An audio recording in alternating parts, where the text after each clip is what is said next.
बिस्मिल्लाहिर्रहमानिर्रहीम। अस्सलाम वालेकुम नाज़रीन। दोस्तों, ये एक सच्ची कहानी एक बरतानवी सहाफ़ी खतून इवान रेडली की है, जो 28 सितंबर 2000 को खुफिया तौर पर अफगानिस्तान में दाखिल हुई और तालिबान की कैद में चली गई। दोस्तों, रेडली लंदन के मशहूर अखबार द संडे टाइम में एक सहाफ़ी की हैसियत से काम करती थी। जब अमेरिकी और बरतानवी फौज की तरफ से अफगानिस्तान पर हमला होने वाला था, तो रिपोर्टिंग के लिए इन्होंने अपने अखबार को अफगानिस्तान में जाने की पेशकश की। नाज़रीन, ये बरतानवी खातून इस मकसद के लिए पाकिस्तान आई ताकि किसी तरह अफगानिस्तान का वीजा हासिल कर सके, मगर रेडली को पाकिस्तान से अफगानिस्तान का वीजा न मिल सका। इवान रेडली ने अफगानिस्तान जाने का पुख्ता इरादा कर लिया था। वो हर सूरत में अफगानिस्तान पहुंचना चाहती थी। इसने एक सहाफ़ी की मदद से जाली शनाख्ती कार्ड बनवाया। ये खातून अफगानिस्तान में दाखिल हो गई। नाज़रीन, इसका गाइडर जब इस बरतानवी खातून को अपने गाँव में ले गया तो वहाँ के लोगों ने बड़ी मोहब्बत से इसका इस्तकबाल किया, लेकिन गाँव वालों को जब ये पता चला कि ये एक मगरबी औरत है तो सब डर गए, क्योंकि वहाँ बिला इजाजत गैर मुल्कियों से राब्ता रखना संगीन जुर्म था। लेकिन इनको अपनी रिवायती मेजबानी ने रेडली के साथ अच्छा बर्ताव करने पर मजबूर किया। नाज़रीन, इनकी मेजबानी से फारिग होकर रेडली वहाँ से अपने गाइडर के साथ आगे रवाना हुई। कुछ देर वो दोनों पैदल चले, जिसके बाद इसके गाइडर ने रेडली को खच्चर पर सवार होने को कहा। इसी दौरान खच्चर अचानक से तेजी से दौड़ने लगा और आधे किलोमीटर के फासले के बाद रुक गया।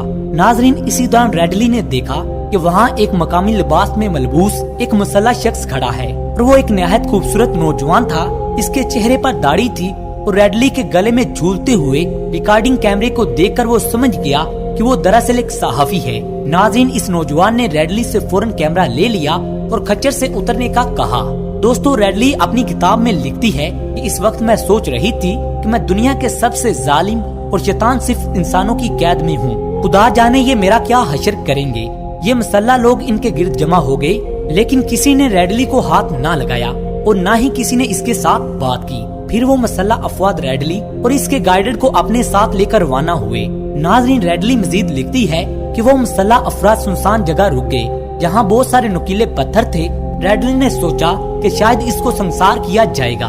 इसी दौरान एक आदमी बापर्दा खातून के हमरा हमारी तरफ आ रहा था और उस औरत ने आते ही मेरे जिस्म को टटोलना शुरू किया। मुझे पता चला कि ये लोग यहाँ रुक कर इस औरत का इंतजार कर रहे थे ताकि वो आकर मेरी तलाशी ले सके।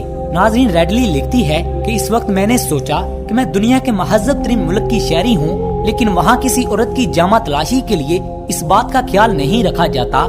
यानी अमूमन मर्द सिक्योरिटी एहलकार ही खवातीन की तलाशी लेते हैं, जबकि दुनिया के सबसे जाहिल और जालिम फौजी इस बात का ख्याल कर रहे हैं कि एक औरत के जिस्म की तलाशी एक मर्द ना ले बल्कि एक औरत ही ले। नाज़रीन, जब तलाशी के दौरान इवान रेडली ने अपने कपड़े ऊपर उठा दिए, वहाँ मौजूद तमाम लोग अपने चेहरे दूसरी तरफ करके खड़े हो गए। दोस्तों, गिरफ्तारी के दौरान रेडली ने एक फर्ज से सैटेलाइट फोन का मुतालबा किया ताकि वो अपने घर और दफ्तर वालों को अपनी गिरफ्तारी की इतला दे सके।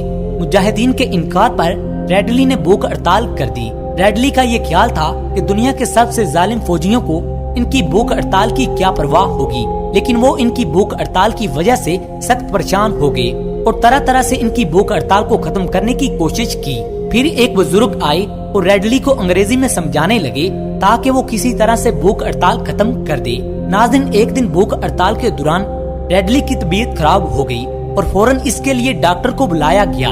जिस फौज के बारे में रेडली ने सुन रखा था कि ये दुनिया की सबसे जालिम और शैतानी फौज है, इनके रवैये से वो बहुत ज्यादा हैरान थी। एक दिन इनका तर्जुमान इसके पास आया और रेडली से कहा, एक बहुत बड़ी शख्सियत इनसे मिलने के लिए आ रही है, लिहाजा इनसे कोई बदतमीजी ना करे। नाज़रीन, तर्जुमान के जाने के बाद दरवाजे पर दस्तक हुई और ये भी एक अजीब बात थी कि वो एक कैदी थी, लेकिन दरवाजे को खोलने का अख्तियार और चाबी इसी के पास थी। इसके बाद रेडली ने आगे बढ़कर दरवाजा खोला और सामने खड़ी शख्सियत को देखकर थोड़ी देर के लिए वो खौफजदा हो गई। एक तवीलुल क़यामत शख्स था जिसकी लंबी दाढ़ी थी, सफेद शलवार कमीज पहन रखा था। वो शख्स इजाजत लेकर अंदर दाखिल हुआ और रेडली का हाल हवाल पूछने के बाद इस शख्स ने इस्लाम के बारे में पूछा। नाज़रीन, रेडली ने सोचा अगर इसके सवाल का जवाब ना दूंगी तो इंतहाई मुश्किल हो जाएगी, लिहाजा इसने दरमियानी बयान दिया कि इस्लाम बहुत अच्छा मजहब है। जिसके बाद इस शख्स ने कहा कि आप इस्लाम क्यों नहीं कबूल करती। इस पर इवान रेडली ने जवाब दिया कि अगर मुझे रिहा कर दो तो मैं वादा करती हूँ कि इस्लाम और कुरान का मुतालिया करूंगी। नाज़रीन, जाते वक्त इस शख्स ने वादा किया कि बहुत जल्दी तुम घर चली जाओगी। दोस्तों, अगले दिन कुछ फौजी आए और रेडली समझी कि वो रिहा करने के लिए आए हैं, मगर वो इसको खवातीन के कैद खाने में ले गए। रेडली जब वहाँ दाखिल हुई तो इसने देखा वहाँ कुछ यूरोपीय खवातीन दायरा बनाकर आवाज बाइबल का मुतालिया कर रही थी, जबकि इन कैदियों को इबादत से कोई रोक नहीं रहा था, क्योंकि इस्लामी मुल्कों में गैर मुस्लिमों को अपनी इबादत करने की मुकम्मल आजादी है। अलबत्ता वो अपने दीन की तबलीग नहीं कर सकते। दोस्तों, रेडली ने वहाँ सिगरेट पीना चाहा तो वहाँ दूसरी खवातीन ने बताया कि ये नो स्मोकिंग एरिया है, यहाँ कोई मर्द औरत सिगरेट नहीं पीते। एक दिन रेडली ने एक अफीसर को बुरा भला कहकर गालियाँ दी, जिस पर रेडली को लगा कि ऐसा करने पर इसे जरूर सजाए मौत दी जाएगी। जिस पर एक शख्स ने इससे कहा कि तुमने हमारे लीडर के साथ बदतमीजी की है, जिसकी सजा तुम्हें जरूर मिलेगी, और तुम्हारी सजा ये है कि तुम आज अपने घर फोन नहीं कर सकती। नाज़रीन, इवान रेडली कैद के दौरान एक दिलचस्प वाकया यूँ बयान करती हैं कि हमारी जेल में मर्द बहुत कम थे और सिर्फ मेन दरवाजे पर पहरेदार मौजूद होते। एक दिन इसने अपना जेर पजामा धोकर सुखाने के लिए कैद खाने के एक हिस्से में फैला दिया।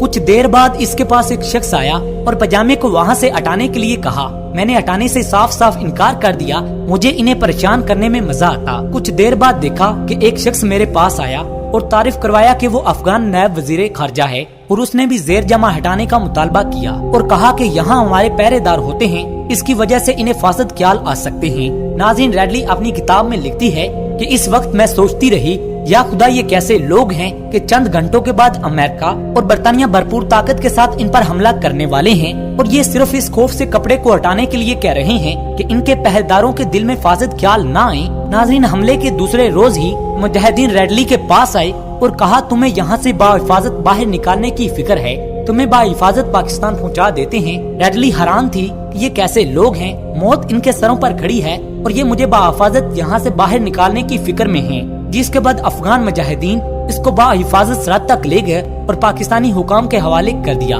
नाज़रीन, रेडली कहती है कि अगर मैं अपनी जेल में होती तब भी मेरे साथ इतना अच्छा सलूक ना किया जाता, जबकि आफिया सिद्दीकी का हाल देखकर मैं शुक्र अदा करती हूँ कि मैं अमेरिका की कैद में नहीं। रेडली ने कैद के दौरान अफगान मुजाहिदीन से वादा किया था कि रिहा होने के बाद वो इस्लाम का मुतालिया करेगी, और आजाद होने के बाद इसने इस्लाम का मुतालिया किया और वो मुसलमान हो गई, और वो ये समझ गई कि इस्लाम औरतों को सबसे ज्यादा हकूक देता है। 2002 में कलमा शहादत पढ़कर वो दायरा इस्लाम में दाखिल हुई। प्यारे दोस्तों, इस स्टोरी के ऊपर आपकी क्या राय है? क्या सच में ऐसा हो सकता है? अपनी राय का इजहार जरूर कीजिएगा। अगली वीडियो तक अपने मेजबान को इजाजत दें। अल्लाह निगहबान।